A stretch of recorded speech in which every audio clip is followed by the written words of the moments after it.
Mayor Mqwebu, thank you very, very much for agreeing to this interview with Ours at South Coast.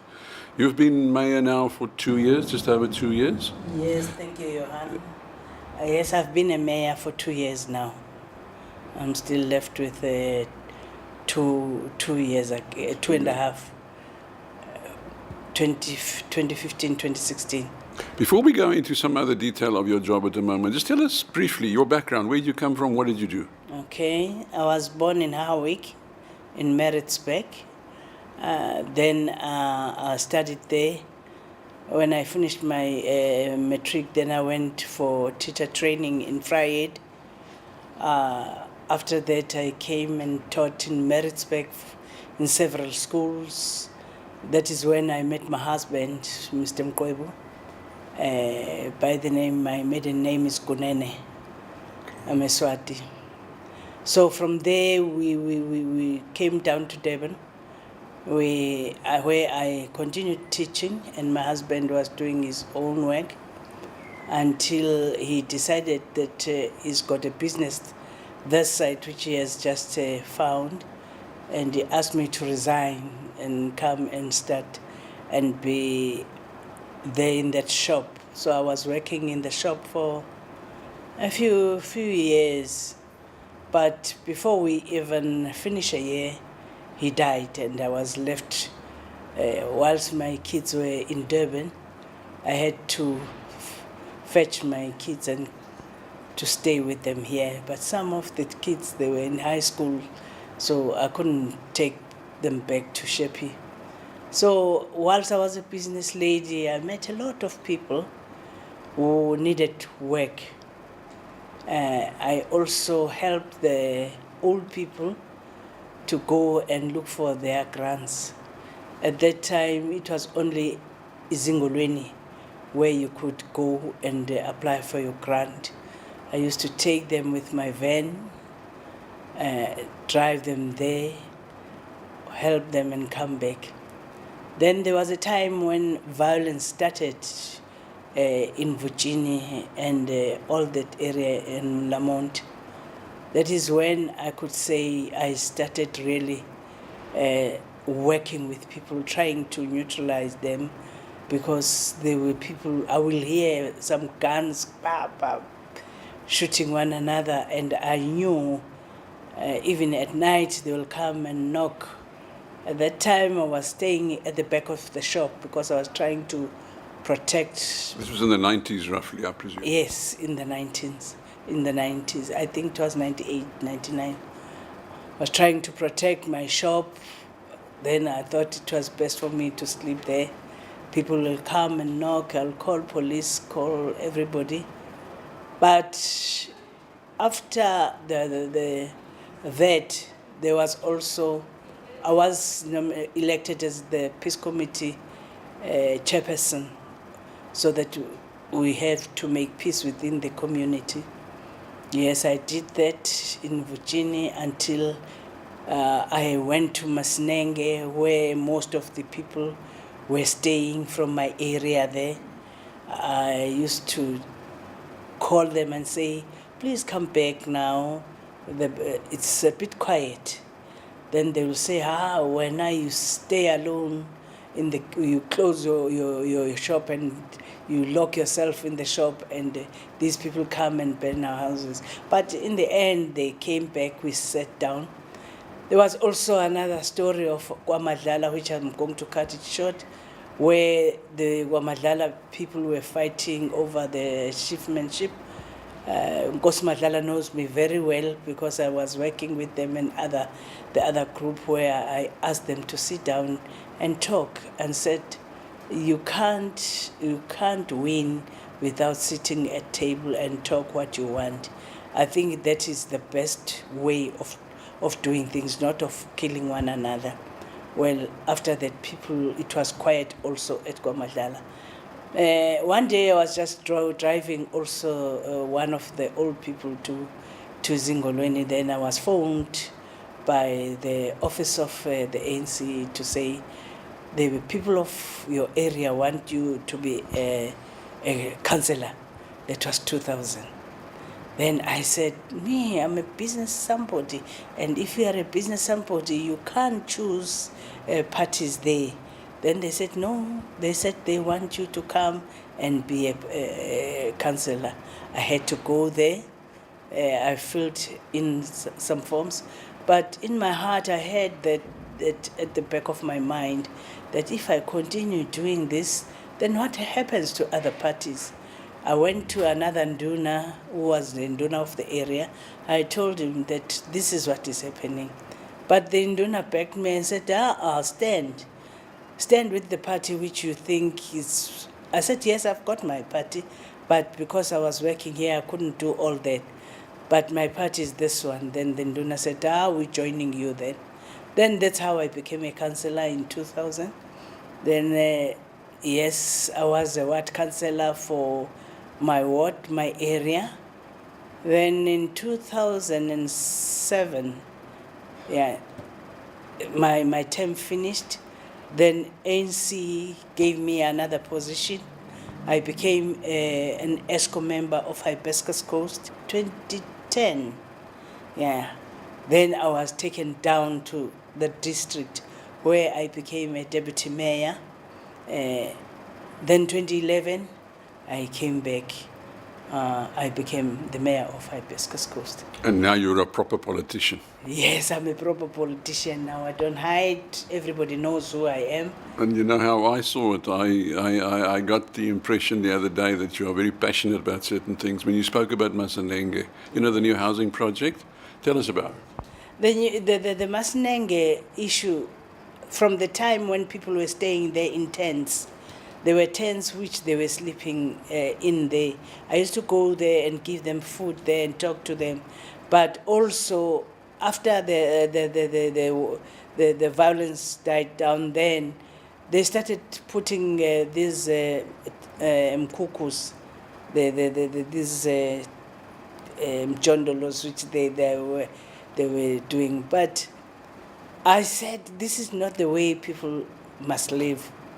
Then we kept on saying we must make something for them. We can't leave our people in those slums.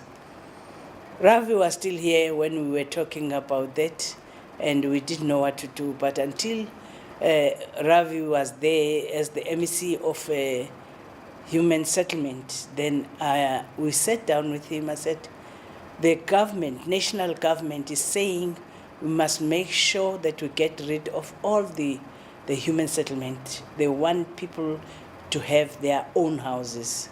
So whilst I was here, when I came here already, they were doing Louisiana, which means they were making sure that we are getting rid of the slums.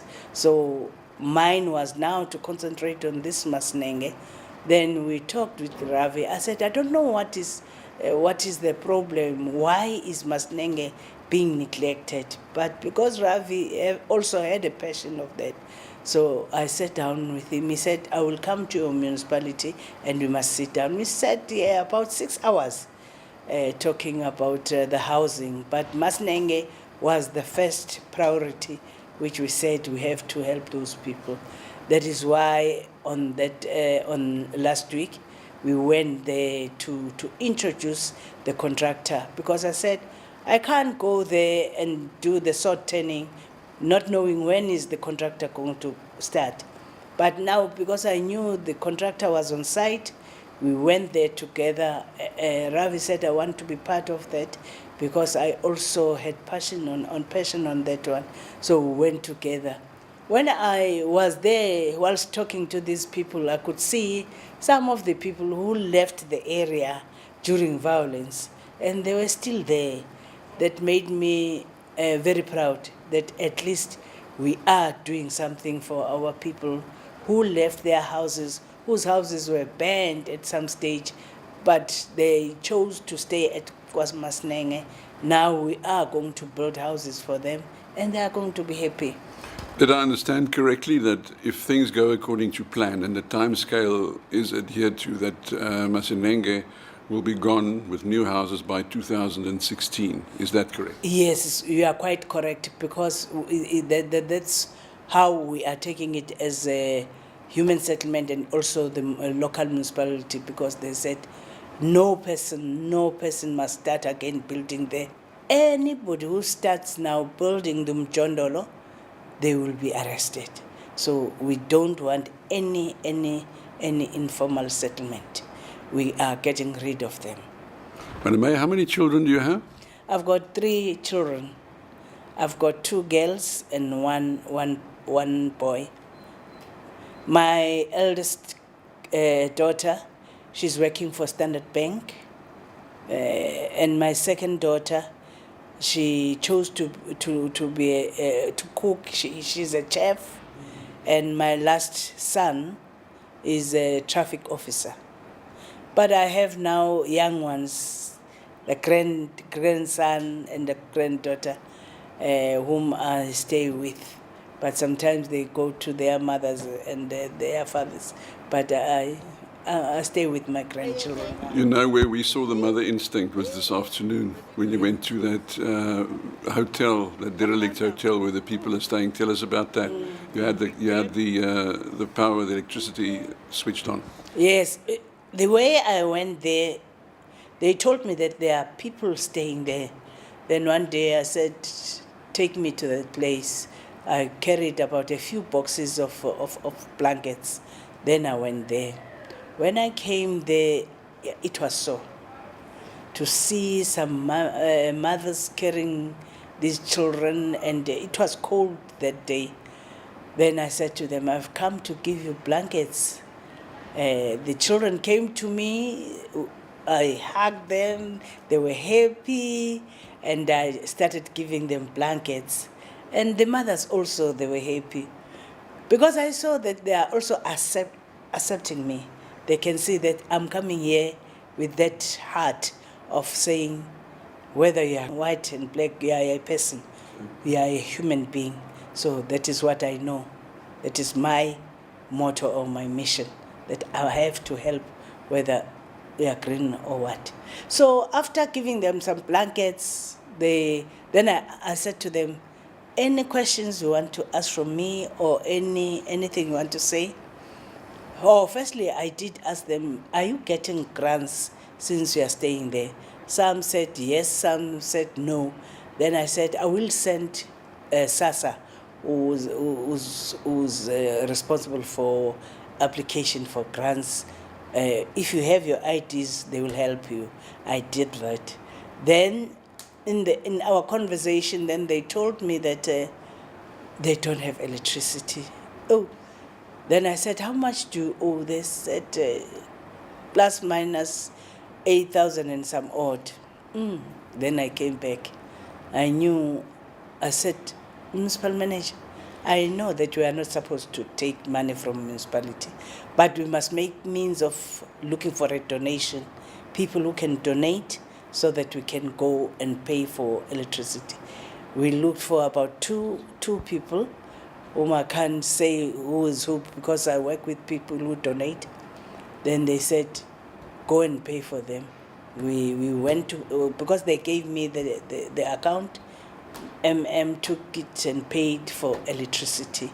So that is why today, I was told yesterday that these people, they said they want you to come there and light this electricity because you made them get that electricity back.